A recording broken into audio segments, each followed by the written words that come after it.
Hi folks, welcome to another app tip. Today's app tip is on range rings. Range rings are a navigational tool usually used when you're actually traveling rather than as a navigational planning feature. So what are range rings and how do you enable them? At the moment the range rings are not turned on the map. We've just got our little position down here. If I go into the settings using the left hand menu, select settings, it's a map screen option.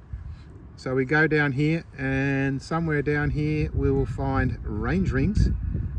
Current position range rings. It's currently set to none, as we said before. If I open it, I can have between 1 and 5.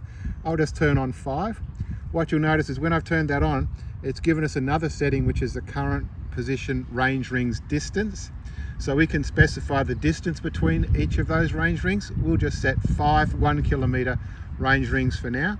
If we pop back to the map, you'll see the 5 1 kilometer range rings. So if I zoom out a little bit, you'll see the range rings. So what this is telling us is that that line is 1 kilometer. So from where I am right now, it's 1 kilometer to the Mitchell Freeway, a bit over a kilometer to the middle of this lake. And that gives you some information that you can use when you're looking for things, or when you're out in the bush, or knowing roughly how far away something is as you're traveling along the road. So I know that I'm going to hit the Mitchell Freeway in about a K.